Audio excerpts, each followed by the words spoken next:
O Senhor é o meu pastor e nada me faltará. Deitar-me faz em verdes pastos, guia-me mansamente pelas águas tranquilas. Refrigera a minha alma, guia-me pelas tuas veredas, por amor do teu nome. Ainda que eu ande pelo vale da sombra da morte, não temerei mal algum, porque tu estás comigo. A tua vara e o teu cajado me consolam. Preparas-me uma mesa diante de mim e diante dos meus adversários. Unges a minha cabeça com óleo e o meu cálice transborda. Certamente que a bondade e a misericórdia me seguirão por longos dias e habitarei na casa do Senhor para todo sempre.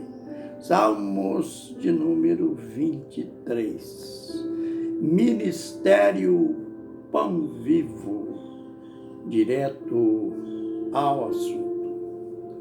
Carta à igreja em Apocalipse, a igreja, uma daquelas 7 que João recebeu a ordem para escrever.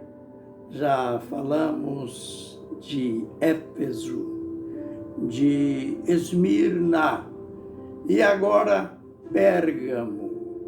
São várias as lições que se aprende nesta carta.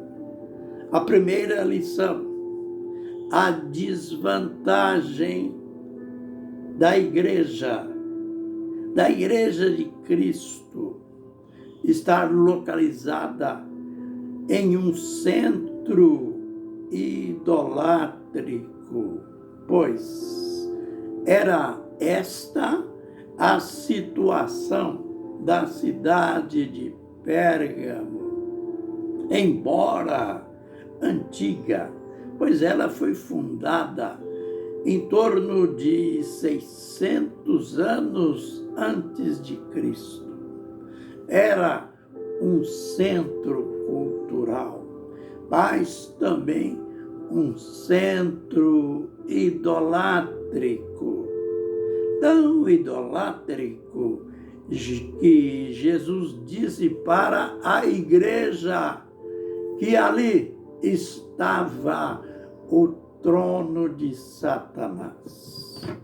Quão difícil foi para a igreja subsistir num ambiente deste. E quão difícil ainda é hoje as igrejas ou a igreja do Senhor que está em uma cidade permeada pela idolatria. Mas Jesus destacou ali que, apesar de tudo isto, eles não negaram o seu nome.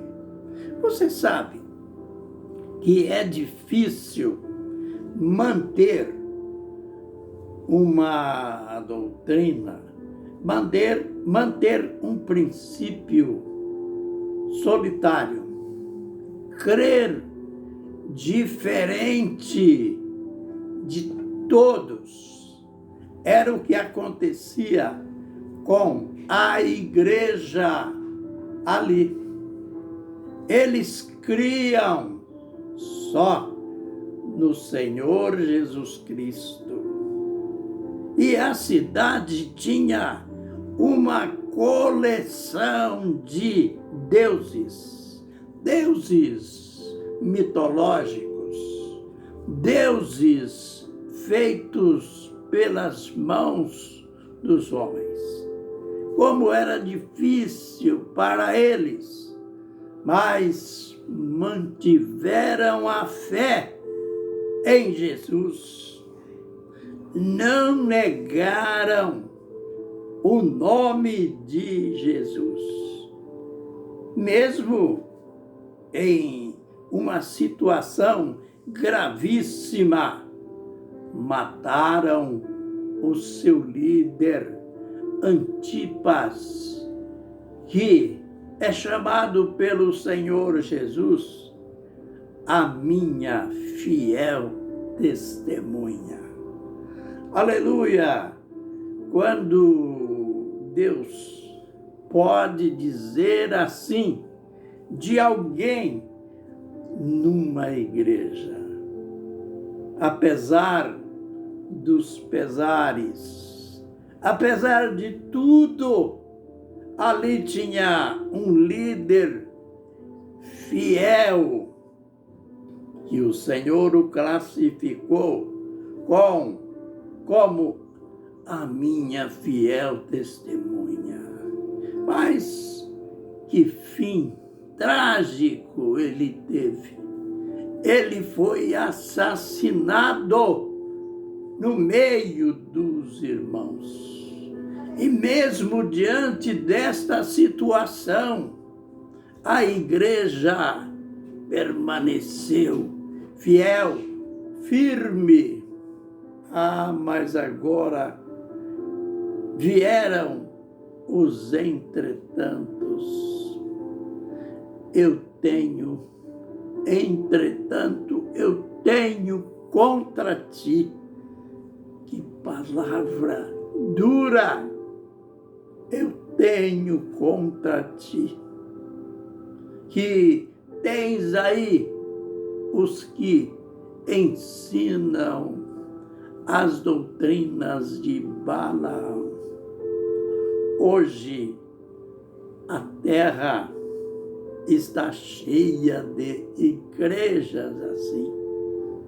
Igrejas portentosas, líderes cheios de capacidade, mas no seu seio tem os pervertidos, tem os corruptos, mas a igreja se cala porque desses corruptos ela recebe os seus proventos, são ofertas e dízimos alto.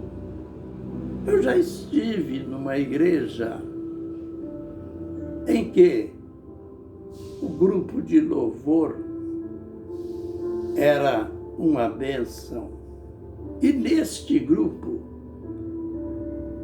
tinha alguns jovens que eram filhos de um determinado líder. E esses jovens estavam praticando algumas coisas que não condiziam com a doutrina de uma igreja fiel. E ele teve a coragem de falar para mim que ele não podia disciplinar aqueles jovens, pois os maiores dízimos da igreja vinham dos pais daqueles jovens. Que lástima! Quantos estão nesta situação? Por causa do dinheiro, por causa do poder financeiro, social de determinados membros, eles podem continuar ensinando as doutrinas de Balaão. Balaão, que era aquele profeta que Pedro disse que ele amou o prêmio da injustiça, pois ele recebeu uma quantia, ou receberia uma quantia alta para amaldiçoar Israel. E a igreja de hoje, muitas delas, estão cheias de discípulos de Balaão. Eu não posso tocar neste assunto, eu não posso falar, porque é dele, é dela que vem o maior dízimo. E eu dependo desse dízimo. Eu dependo para a cobertura do meu salário. É a mesma situação de Pérgamo. Fidelidade associada com perversidade. Isto não interessa para Deus. Para Deus que é santo, santo, santo. Só interessa a santidade. Que o Senhor nos abençoe e nos guarde. Que o Senhor faça resplandecer o seu rosto sobre nós e tenha misericórdia de nós. Que o Senhor sobre nós levante o seu rosto e nos dê a paz. Amém e amém.